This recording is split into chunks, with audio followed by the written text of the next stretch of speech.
Hi everyone, today we have our lecture on industrial society. This is lecture 4.5 and this is going to give us some insight on the changes that are going to happen in society in the United States during the period of the market revolution.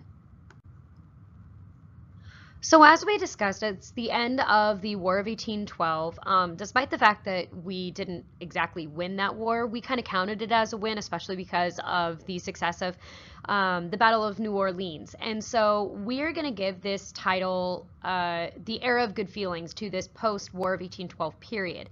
Now, what we've discussed before is that this was the result of the fact that there was only one viable political party.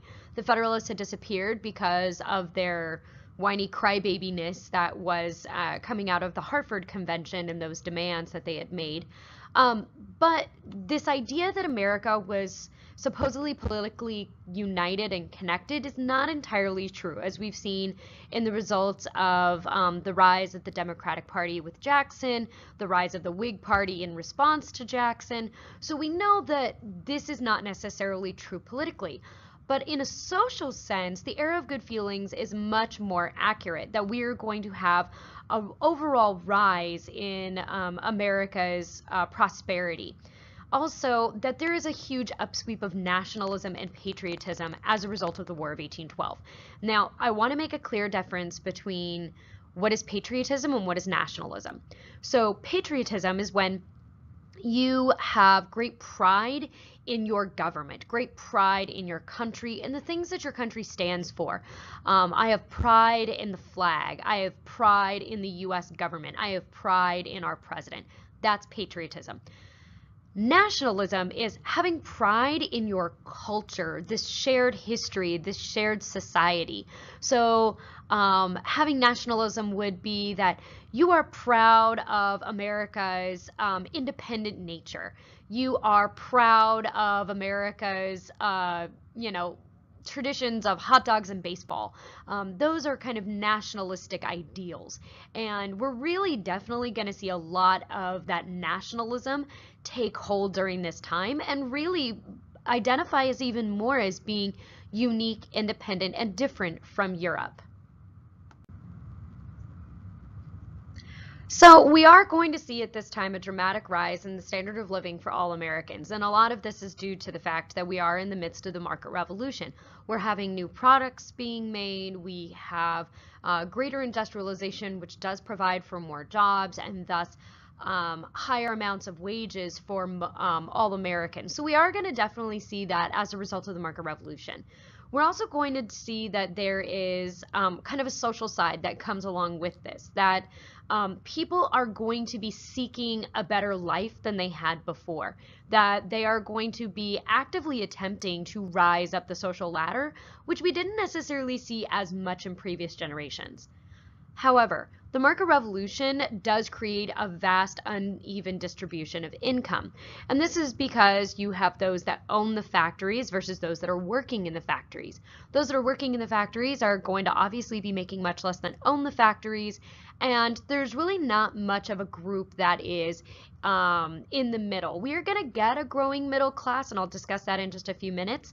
But it is definitely not going to be quite as significant as we would typically see today. At this time, you're going to have a very, very small upper class that is going to have a lot of control and a lot of money.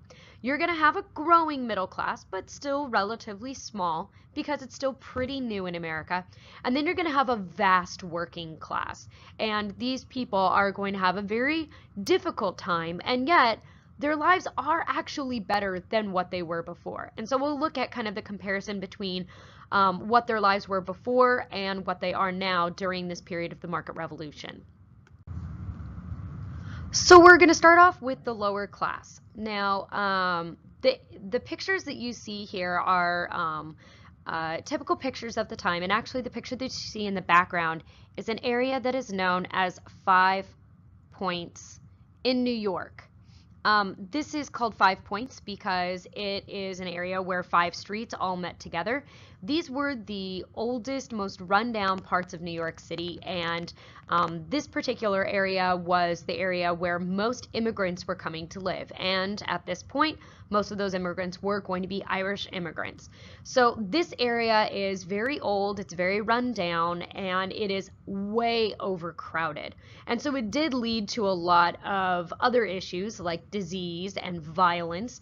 And a lot of families are very much struggling to survive in these slums. Now, tenements are basically apartment buildings, and these were where most of these people were living, these immigrants and people that were of the working class. Now, looking at the pictures here, looking at the violence, looking at the filth, looking at the disease that was rampant in these areas, and looking at the picture in black and white here, that doesn't necessarily look like the standard of living is going up. But surprisingly, it actually is, because you have to consider what life was like before this. Before the market revolution, most Americans were farmers. However, the farms were generally owned by one person, and then you had a lot of people who were working on the farms that didn't actually own them. So you were a tenant farmer or you were a day laborer. And the thing is that with farming, there's no guarantee of a wage. So if it's a bad harvest, or if, if the farm overall is just not doing well in the market, then you're not going to necessarily A, have a job next year, and B, you may not get paid, as opposed to working in a factory where you are definitely going to get a wage. It may not be much, but you're definitely going to get a wage. Also, living in the cities, as awful as that could be and as crowded and disease and violence ridden as they could be, in many cases they actually were a benefit or improvement rather on what they had back on the farms. And the reason for this is that out on farms, again, you were having to work 7 days a week rather than maybe 5 or 6 days a week if you were working in a factory. And being in these cities, you had a sense of community that you didn't have out on the farms. And especially for these immigrants, the Irish, and later on you're going to have the Germans and other groups coming through. It's important for them to have this community because in many ways they are seen as outsiders to the American public, and they are needing to have some group mindset, some people that they feel comfortable and protected by. Next up, we have the middle class. Now, this is a new group that we really haven't talked too much about. We have had always a middle class. Those are usually artisans or doctors and lawyers, and those have always existed in the United States. But now we're going to see the growth of the middle class because we have a new group of people that are going to join in, and that is going to be managers of these factories. People that we didn't really have existing before because the factories themselves did not exist yet. So these managers, they don't own the factory, so they're not going to necessarily be of the upper class unless it's maybe a small factory. They might be in the middle class. But generally, these managers, they are doing better. They have more money than those of the working class. And so these people are going to live just outside kind of the inner city. They're going to live outside the slum areas. They're going to generally move into these brownstone homes, the row houses that you see here in the picture. And they usually have some kind of small patch of lawn or some form of yard, which does definitely make them separate from the apartment housing and the tenement housing, which is it is just block after block after block of building after building after building that you would see in the working class area of town. So the middle class definitely has a little bit more space. They're definitely cleaner. It's definitely less crowded, and you're going to have a lot less violence. The middle class is now going to try and identify its place in society. And in many ways, they are going to try and emulate the upper class. They're going to join social clubs, but they are not exactly eligible for the social clubs of the upper class. So they're going to create their own social clubs. They're also going to join bowling leagues. They're going to create charity groups. And again, these are going to generally be separate from those that we see of the upper classes, because the upper classes are going to very much segregate themselves, not just socially, but also physically. So as I was saying, the upper class is definitely going to physically segregate themselves from the rest of society. They are going to move outside of the cities, generally moving out to the countryside or to the far outskirts of the city, and they are going to build these gigantic mansions where they are going to live like royalty. They have priceless works of art, and they are going to have lavish parties, and society is everything for them. That your last name is going to identify who you are, where you come from, what job that you have, and your place within the entire society. And you really see this in places like New York. New York at this point is taking the place of Philadelphia as America's premier city. And the elite of New York are going to thus become the new elite of America, the ones that everybody else is going to try and kind of emulate and be like. Now, this is going to continue on throughout the next few decades, and we will see this upper class lifestyle truly reach its peak after the Civil War during a period that's going to be known as the Gilded Age. And we are seeing some of these early elements of a distinct division between the upper and the lower classes. And this will just continue to spread wider and wider and wider over the next several decades. So now let's talk about what life was like in the industrial home. Now, I do want to point out that most of this is going to apply to the middle class, and I'll explain briefly about why it does and does not apply to the lower and the upper classes. But in general, and this is kind of the tradition of the time, we are going to see some changes to marriage. One of the big changes that we're going to see is that these are going to be marriages more increasingly based on love rather than traditional arranged marriages. Because of this, there is a greater desire for romance in relationships that, wait for it, you should actually like the person that you're married to. I know, it's a shocking concept. Although this is obviously the way that people operate today, back in the 1830s and 40s, this was a pretty new concept. Prior to this, most marriages were generally arranged by your parents to try and help you out to a better social situation. But now that we have this focus on friendship and connection and relationship, there is going to be much more of a desire for romance. And we see the rise of things like the celebration of Valentine's Day.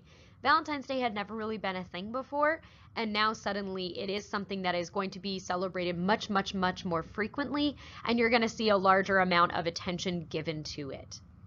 Now, of course, when you have marriage, we're also going to eventually have families.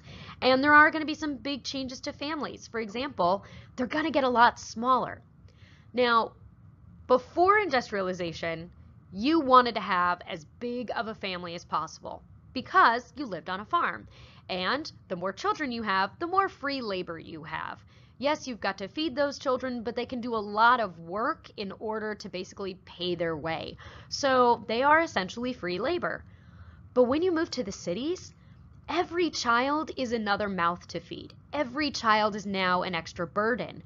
And for the middle and the lower classes especially, you wanted to limit the number of children that you had because it is going to get increasingly more and more expensive. So because families are smaller, we go from having an average of maybe like 7 children, would not be uncommon out on the farms, to now we're having 3. That's a huge difference.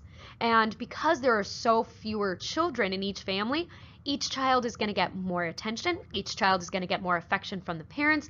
There's going to be much more of a close-knit element to the family, as well as the whole philosophy of how children should be raised is going to be very different. Out on farms, you had to grow up very, very quickly because you had to get out there and you had to help on the farm. You had to be a productive member of the family.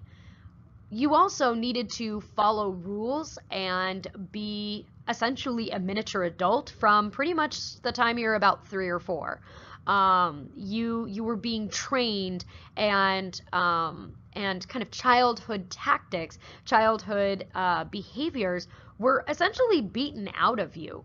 Whereas now, instead of kind of feeling like we have to break children, we are now going to try and guide them. We're going to try and shape them into better human beings than we are. And this new philosophy on guiding children rather than forcing them to give up their childlike behaviors is going to allow for childhood to last much, much longer. Generally, we would consider childhood at this time to last up till about the age of 12 or 13 years old. At that point, you would then start really focusing on your life as an adult. But that's a big change, going from, having to start acting like an adult at age 5 versus at age 12 or 13. That's a pretty big difference, and it allows for them to have a much more full life. And finally, the home is now a sanctuary away from work. When you're on the farm, your home is your work. You never leave. You work 7 days a week, 365 days a year. There is no break. There is no respite from the daily tasks. Whereas during the industrial age, people now have their home as a place away from work, and that is their sanctuary. That is their escape from the workplace. And this is going to lead to the rise of a very popular phrase at the time, which is home sweet home. And you would see women, as you can see in the picture here, embroidering this into pillows, and there was even songs written about it.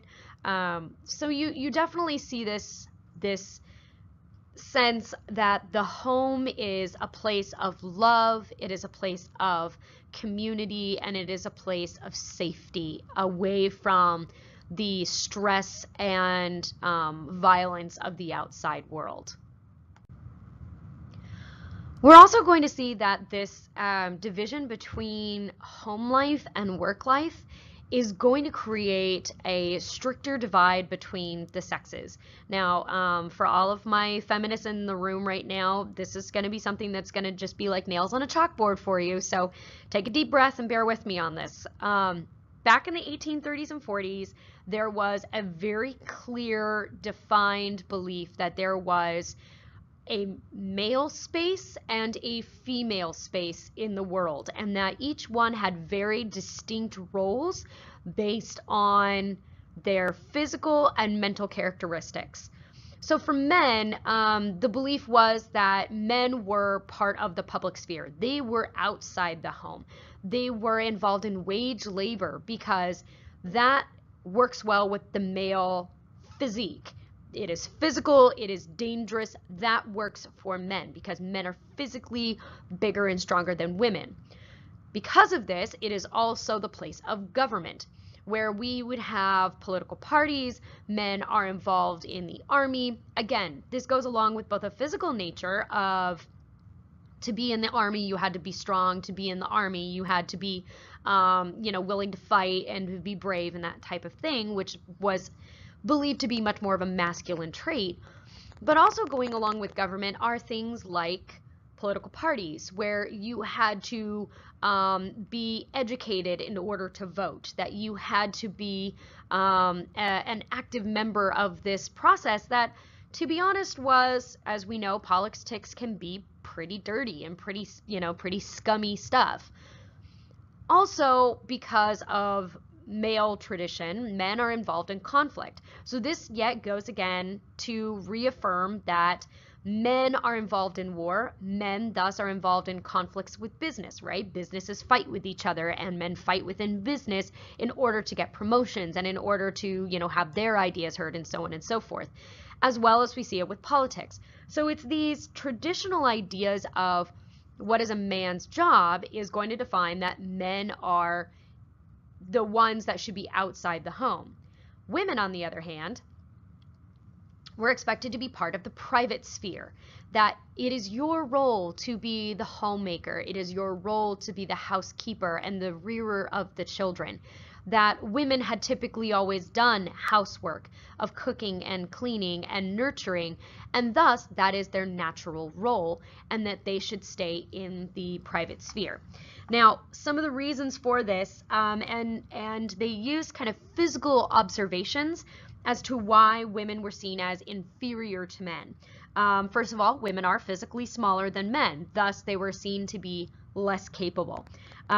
Because women were small, they also believed that, well, because women are physically smaller, their brains must be smaller, so they must not be as smart as men. Today, we know that the size of your brain doesn't actually have any impact on your intelligence. It just has, has to do with how well hats fit you, I guess. Also, it was this idea that women had less stamina than men and could not be outside of the house to work because women always seemed to be fainting. Well, this has something to do with the fact that women were wearing corsets at the time, and corsets restrict your ability to breathe. Without breathing, you pass out. So that definitely was something that went hand in hand that they didn't really consider. Also, that because women would menstruate every month, they were incapacitated, and because of this, they had temporary insanity, they couldn't be trusted outside the home, that they were constantly fatigued, and so on and so forth. So that would also force them to be inside the home because they could not be productive outside of the home because of this. And one of my absolute favorites was that the female nervous system was more delicate than a man, that women were easier to irritate, to be overwhelmed or overstimulated, and they believed that this had to do with the reproductive system, that it was the fact that women were child bearers, that they were more prone to emotional outbursts and thus could not be a productive member in politics, thus could not be a productive member in business, etc. So these were kind of physical characteristics that they used as an excuse to relegate women to the private sphere. This idea of women being part of the private sphere is going to be further solidified into a cultural phenomenon that is known as the cult of domesticity. Sometimes it's also referred to as the cult of true womanhood. And this was a value system in the 1800s that really glorified kind of the customary traditions of womanhood, of your role as the homemaker and the one that is in the private sphere. And so there were 4 elements of this: piety, purity, submissiveness, and domesticity. So piety means that you are religious, that you are moral. To be pure is to be pure of both thought and also of action. Women were believed to be more purely motivated than men. Men were easier to be swayed by greed or violence and things like this than women were. It was also this idea of submissiveness, that it was your job to be submissive to men, that you should not have your own opinion, that you should not demand anything, but rather that you should always be a servant to men. You were to help them be better people by making their lives easier. If a man would have to come home and have to worry about whether his home is clean, or have to come home and worry about whether his children have been taken care of, he's not going to be as productive outside the home. This is the belief at the time. And then the final one is domesticity. You were expected to be domestic. Now, this means that you are expected to cook and to clean and to care for the children, that it is your job as a woman to have a nice home. That this would go further and further and further, especially as you would rise up the social ladder. As you go from the middle to the upper classes, this idea of domesticity is going to shift slightly. So let's consider the various classes, right? Women of the working class, first of all, are not going to be included in the cult of domesticity because they have to work outside the home. These women are working in factories because their families need it to in order to live. So these women might try to remain pure, might try to remain pious, and in some ways submissive, but they are going into the male sphere. They're going into the public sphere by working, and thus they're not really domestic. Now, women of the upper class, they don't need to be domestic because they have domestics, which is the name that was used at the time for a maid. They have people who cook for them. They have people who clean for them. They have people who raise their children. So what was the idea of quote unquote domesticity for the upper class woman? That was being a good hostess. Knowing when you should call upon a person, knowing the social etiquette of the time, knowing when and how to serve a proper luncheon or a proper tea. That was considered domesticity for the upper classes. For the middle classes, they had really the most true sense. Women of the upper classes might have a domestic servant to help out around the house, but for the most part, women of the middle classes were still doing most of the housekeeping and the child rearing on their own. And so they really became kind of this ideal of what quote unquote true womanhood was really about, that they were the ideal that all women were trying to kind of emulate and to try and live up to. Women of the middle class, it's interesting though, because this whole idea of that this really glorifies the private sphere, they also are going to end up using this as an excuse for going out into the public sphere and trying to improve the moral lives of the public sphere. We're going to see this in our next class, where we're going to see women going out and trying to fix the moral sins of society, of violence, of drunkenness, of sin and vice, and they're going to use their place within the cult of domesticity. Hey, I'm the moral compass of my family. I teach my children how to be good people. Why should that stop at my front door? And it's interesting that they take this ideal of the private sphere and they use it to an excuse to enter into the public sphere. These ideals of the middle and the upper classes are very much going to be seen in the most popular magazine of the time, which is Godey's Ladies Book. Godey's was, it was a magazine, but not quite in the sense that we see it today, because it did have articles and it did have kind of fashion images, which you see one of them in the background here, but it also contained poetry and stories, sewing patterns, music, engravings, and things done by prominent artists and authors of the time. And this was very popular among women of the middle classes and to a smaller extent the upper classes. This was one of the first magazines that was truly for women. So this was the Vogue of the 1830s. And what also kind of makes Godey's interesting is that it really set the standard for how women expected to look, how women were expected to behave, and the things that they were expected to know. For example, the music that was in there.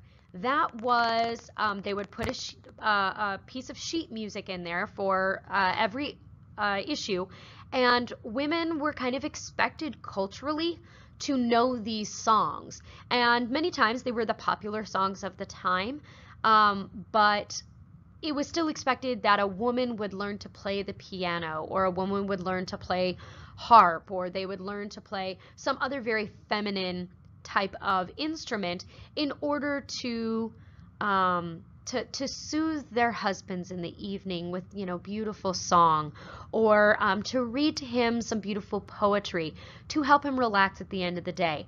A lot of these things were done as a way to make a woman or help a woman rather create a much more peaceful and calm household for her husband. So next up, our next little topic is going to be looking at American culture itself and kind of what is the popular culture, what is going to be the new exciting things that come out during this pre-Civil War period. So as I said previously at the beginning of this lecture, we are in the period of the era of good feelings, that this is going to impact both our nationalistic ideas, so kind of the things that we have pride of in our American culture, as well as it is going to impact culture itself, that there's going to be this focus on things that make our lives more pleasant, things that make our lives better, things that make us feel like we are better Americans. And we're going to see a lot of these things also next class when we start looking at some of the reforms that are done at this time to try and fix the problems created by industrialization. But even in culture itself, we're going to see a big shift. And a lot of this, surprisingly, even though this all kind of starts because of like, oh, we won the War of 1812 and oh, we're so proud to be American, a lot of it is actually going to be influenced by England. And it's going to be influenced by the most popular queen probably of all time, and that's Queen Victoria. Queen Victoria is going to come to the throne in 1837, and she's going to be on the throne until 1901. This is known as the Victorian era, hence Victoria, Victorian era. And she is going to set so many standards of things that are so typical and ingrained in our society today, despite the fact that we're not English. For example, you see the picture here. This is a picture of Queen Victoria in her wedding dress. Queen Victoria decided that she was going to wear a white dress for her wedding. She liked it because she thought the color looked good on her, as well as she felt that it really kind of illustrated her purity as a woman going into marriage. Prior to this, women got married in whatever was their nicest piece of clothing. And one of the most popular colors at the time actually was blue for women to be wearing in weddings. But after Victoria wore this white dress, and it was this beautiful silk dress with all of this lace trimming and all of these beads on it, and it became the talk of England, it became the talk of America, and suddenly every young woman that was getting married wanted to get married in a white dress just like Queen Victoria. And so even just in something like that, we're seeing how this British era is actually going to have huge impacts here on the United States. Queen Victoria, despite the fact that she is a woman in a very masculine job because she's queen of her country, right? She's the monarch of her nation. And we typically see that as a male-dominated position. She still very much prided herself on being feminine. That despite the fact that she was the monarch in their home, her husband was the one that ruled the roost, despite the fact that she was queen of the country. That she and her husband were deeply in love with each other, and that became also a tradition that people really admired and wanted to emulate themselves. That she also really prided herself on her morality and on her purity. And so that is going to, yet again, kind of reinforce a lot of these ideas of what is the proper place for women at this time. So we are going to also see that this is a period of romanticism, and you can see that in these pictures here. Romanticism is not necessarily like, you know, a boy sees a girl across a crowded room, they lock eyes, they immediately fall in love, and they get married the next day. That's not necessarily romanticism. It can be this kind of idea of romantic love, but romanticism is truly the idea of kind of looking at the perfect side of things, seeing things better than they actually are. So you can kind of see that story as being romanticism, in the sense that most relationships, you do not look across a crowded room and lock eyes with somebody and within 24 hours you're like, yes, this is the person I need to be with for the rest of my life. But there is that period of like, oh, this person is so wonderful and they can do no wrong in my eyes. And then, you know, later on you find out that they pick their nose or something obnoxious and gross like that. Romanticism is seeing this perfect side of everything. And it was seeing the perfect side of society, seeing the perfect side of culture, seeing the perfect side of nature. Nature is a big part of romanticism. So we're going to see kind of how these two things, the Victorian era and those kind of ideals of love and family and morality, are going to pair up with this romantic idea of human perfection. And we see this really well in the Hudson River School. So the Hudson River School was a mid-19th century art movement. And this was done by a bunch of landscape painters. And what's great about this this tradition is that they were painting truly American landscapes for the first time in truly American style. Up to this point, for the most part, our art has emulated what you see in Europe. And in a lot of cases, we were actually painting European landscapes and European figures instead of American ones. The Hudson River School gets its name from the Hudson River, which flows in New York. And so these are going to very much show the beautiful landscapes of America's natural beauty, and showing places like the Adirondacks, and they're going to show the Catskill Mountains and the White Mountains. Major artists of this are going to be Thomas Cole and Albert Bierstadt, and these art pieces are breathtaking works where you see just these huge craggy mountains, you see these beautiful lakesides, and it's really just trying to show the natural beauty of America. But you also can see that this is romantic because it doesn't always look like that. In fact, it very rarely actually looks like that, and it probably didn't look like that on the day that they painted it, but it makes it look really good. And this is kind of an idealized version of what these areas truly looked like. So it is definitely nationalistic in the sense that we're celebrating America, but it's also romantic in the sense that it's kind of an idealized version of what reality truly is.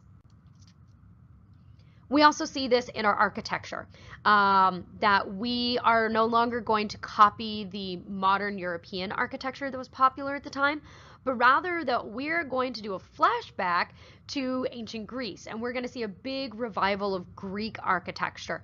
Lots of columns, lots of domes. If you want to see examples of this, look at Monticello, pictured here, or look at the White House, or look at the Congressional Building. All of those columns, all of those domes, those are all Greek revival, and that was kind of us choosing our own style of art with kind of like an updated American flair. You also see this in our music, that American folks were creating their own songs, and we had already had a few songs that were popular among the American public. A song that was made to make fun of us, Yankee Doodle, eventually ended up becoming a song that we took on as kind of a song of pride.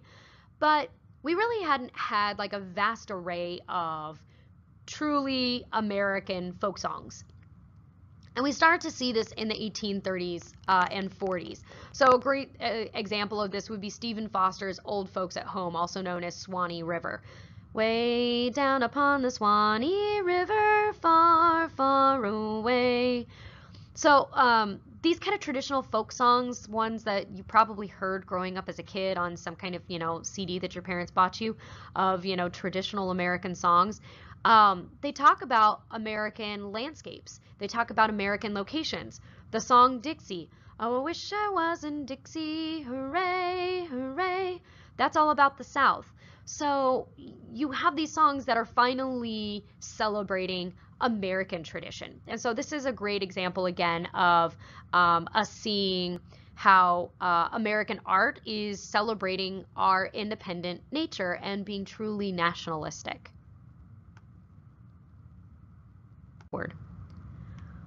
So next we're going to talk about American literature at this time, and I'll get to why I have the Knicks logo in just a second, but I want you to look at the main photograph here.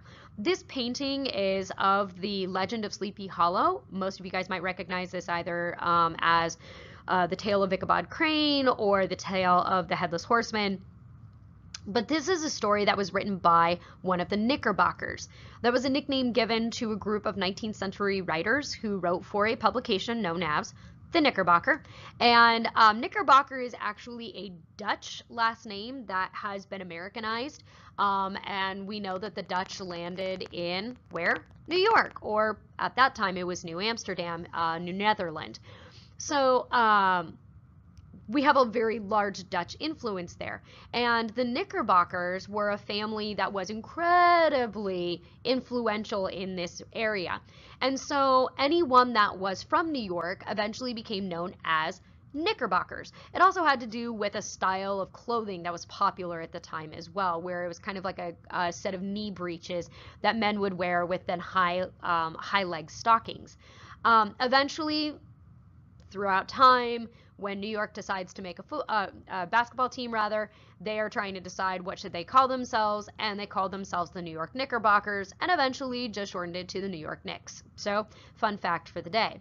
Now, getting back to the literature part, the Knickerbockers really kind of did the literature version of what the Hudson River School was doing for art, that they were focusing on American stories, they were focusing on American themes and culture, and also very much American attitudes and characters. The way that they spoke, the places that it took place, and the style of writing itself. Now, the most famous of the Knickerbockers is the one that wrote The Legend of Sleepy Hollow. His name is Washington Irving. And we also have from these Knickerbocker tales the tale of Rip Van Winkle, the man who slept for 100 years. So these are kind of traditional American stories that you've probably all heard. And they take place in truly American landscapes, and that these stories did not exist in Europe, and yet they became widely famous in Europe. And it's kind of the first time that American stories become famous here first and then over there, rather than European stuff being famous over there and then being brought here. It's kind of an exciting thing for us. We also are going to see that we have stories that are uniquely American because of who is in it. For example, James Fenimore Cooper's Last of the Mohicans. It's a story about the Mohicans during the War of 1812. Well, no one can else write about that except for an American, because that's a Native American tribe, and no one else has Native Americans except for us. So it made it a truly American tale, and again, very popular here and then went across the ocean. You could also see this in stories like Moby Dick as well, that we're going to see these kind of exciting American stories. And we also see these American histories and literary magazines that are first being published. It's the first time that we're really kind of trying to chronicle our own history and our own culture and our own tradition. So here are just some other great examples of kind of this new literature that's coming out at this time. And as I said, it's going to be very nationalistic, lots of pride in America, in American culture, in American landscapes, American characters and stories. But also there's definitely going to be a very romantic element to it, that we're going to idolize things in ways where it's going to be better than it actually is in real life. So another great example that we've talked about before is Henry Wadsworth Longfellow's poem, The Ride of Paul Revere. We know that this isn't accurate. We know that Paul Revere got himself arrested about 10 minutes into his ride, and yet he's glorified and turned into this great hero in this poem. We see the stories of Louisa May Alcott. Now, these stories will come out after the Civil War, or as the Civil War is going on, but these stories still kind of romanticize America's history and America's culture. We also see the stories of Nathaniel Hawthorne, like The Scarlet Letter. Now, this is a story where it's kind of showing us the dark and the bad side of Puritan America. That's not necessarily romantic, but it is in some ways very nationalistic, that we are telling our own history for the first time through fictional story. And also we see stories like Moby Dick, very much a romanticized story. Obviously it's not a romantic story, you know, they're not falling in love with the giant whale, but rather that they are having this just overtly heroic story, and that everybody's kind of this larger than life character. That's very much romanticized. And you can definitely see romanticism in the works of the poetry of Emily Dickinson, which was also widely popular at this time. We also are going to see one other literary tradition that becomes popular at this time, and one of my personal favorites, and that is going to be Edgar Allan Poe. Now, he's going to introduce a new version that's kind of an offshoot of Romanticism that is known as Gothic.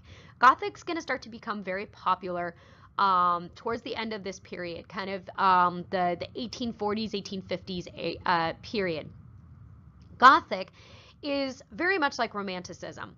There's a lot of idealism, there's a lot of heroism, but the thing that makes Romanticism and Gothic different is that Gothic always has a tragic ending. So it would be that story of a boy and a girl seeing each other across a crowded room, locking eyes, running up to each other and vowing their love forever. But she's already engaged to be married to a brutal man, and in his devastation, the young man kills himself. That's Gothic. So you see this very much in the work of Edgar Allan Poe. You can see this very much in his poem The Raven, where he's lamenting the death of the love of his life, of Lenore, and he's met by this kind of evil specter of the Raven, who reminds him over and over that he will never see her again, and essentially drives him insane. Again, lots of love, lots of romance, tragic ending. And so this is going to be a great shift that we will see that takes us from the romanticism of the 1830s and 40s that will eventually shift us into the realism that will become very popular in the 1860s and 1870s. Finally, we get an idea called transcendentalism. And this is kind of an interesting thing that arrives at this time, because it's not a religion, it's a new philosophy.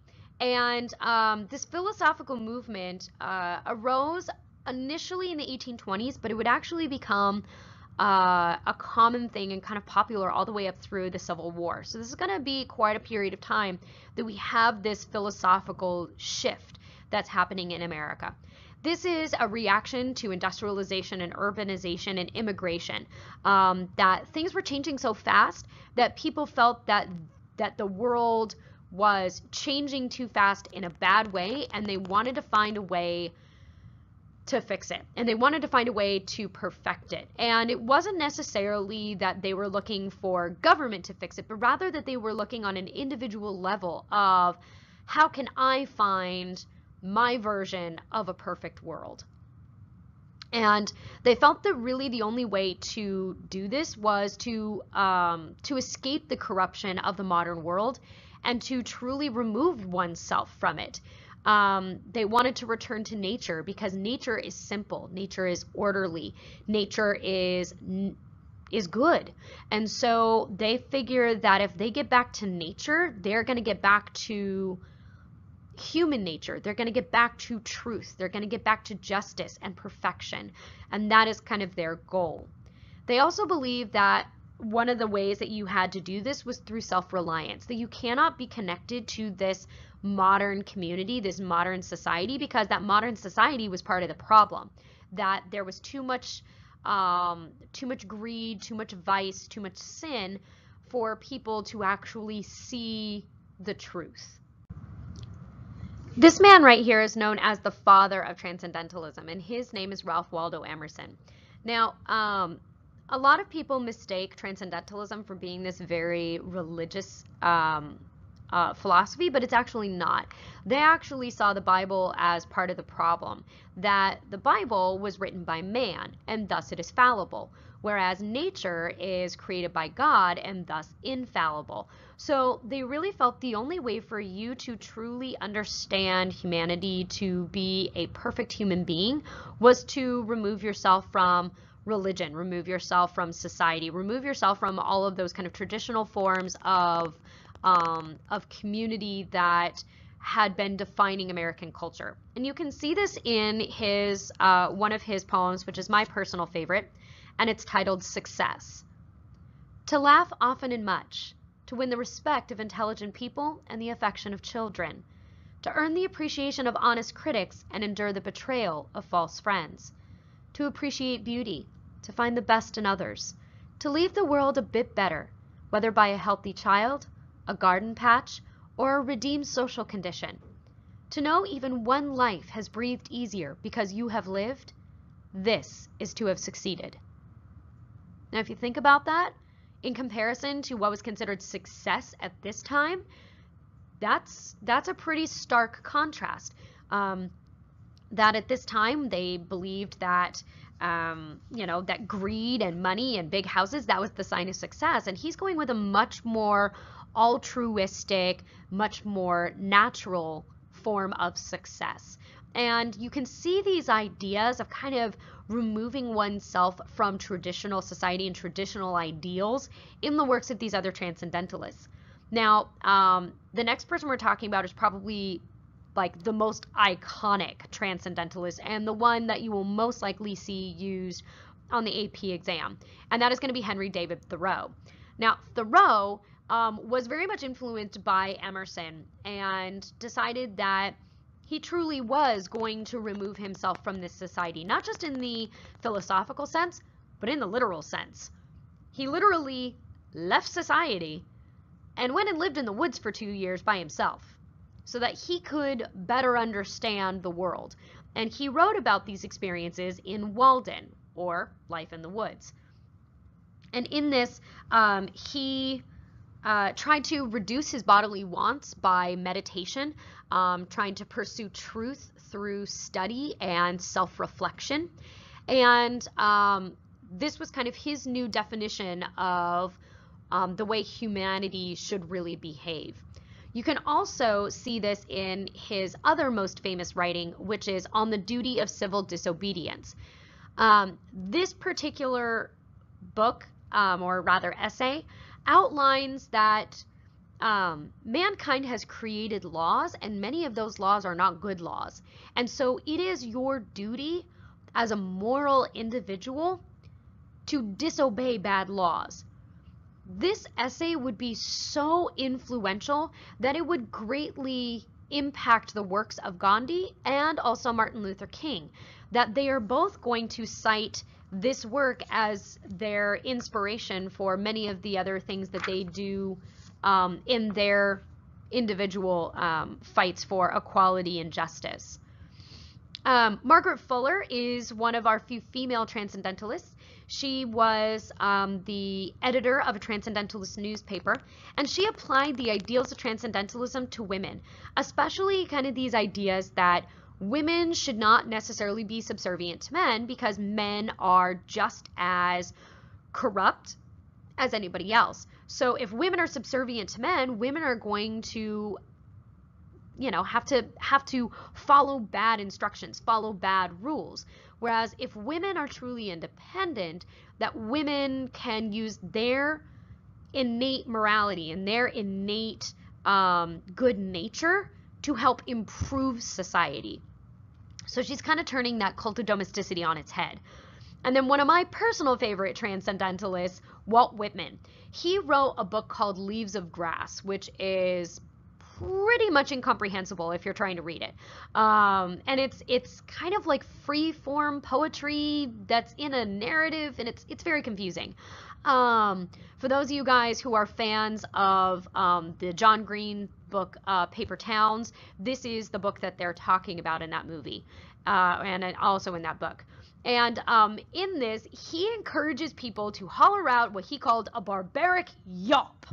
And this barbaric yawp was kind of getting back to our more animalistic side, and not the violent, aggressive animalistic side, but rather to kind of throw off these cultural traditions that were holding us back and keeping us reined in, and rather that we needed to throw off those elements of society to go back to kind of this moment of kind of animalistic enthusiasm, rather, that would help us become more authentic human beings. And lastly, we have ourselves some scientific advancement. At this time, we're going to see, because of industrialization, some new focus on science and technology outside of the factory system. Now, medicine are still going to be very primitive by our modern standards. They still didn't totally have a handle on the idea of like, hey, you should wash your hands before you eat, or you should wash your hands before you do surgery on somebody. Kind of still a concept that wasn't really having taken hold yet. but we were getting definitely better than what we had had decades previously. We still used bleeding, but we were trying to use more humane and more specific forms of bleeding to quote unquote cure problems. So we were using leeches now rather than cutting veins, which I think is an improvement. Purging, so forcing people to throw up because they were trying to release the quote unquote bad humors of the body, kind of this idea that you had a imbalance of certain fluids in your body. But there also was a lot of these quote unquote cure-all medicines, things, labeled as an elixir of life, many times apparently coming from far off places and foreign lands, trying to kind of make this idea that it's exotic and it's foreign and it might be something you've never tried before. A lot of these cure-all medicines were basically just alcohol. And so they didn't do anything to cure you, and people did get addicted. The most common of this time that became a very popular one throughout the rest of the 1800s was called laudanum, which was half alcohol and half liquid opium. And this was actually used for pretty much any disease that you had. You've got a headache? Take some laudanum. You've got a stomach ache?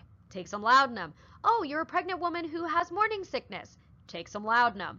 So, I mean, we were giving it to everybody. People were getting addicted. People were dying. It definitely wasn't curing anybody. We were still definitely going to be quite a far way off from the type of modern medicine that we are used to today. The person that was going to be doing surgery on you was going to be your barber or the butcher, because those people were used to using knives. And especially the butcher would be somebody who was familiar with, cutting up bodies and things like that. So they were typically the surgeon. That's why you see a barber pole has many times the red and white stripes. The red and white stripes indicate that they were also a surgeon, the red for the blood and the white for the bandages. Sanitation, as I said, was very much lacking, but one big advancement at this time was the introduction of ether and laughing gas as an anesthetic. Little bit of a problem is that by the time that the Civil War rolls around, we're going to have so many wounded and dying that we run out of that within like a few months. And so we go back to chopping off legs and arms without any anesthesia. We also are going to have at this point the works of John Audubon. He was a naturalist and an ornithologist, so somebody who studies birds, and he painted birds with these absolutely most precise details. These paintings are now incredibly expensive. Even just remakes of them are incredibly expensive.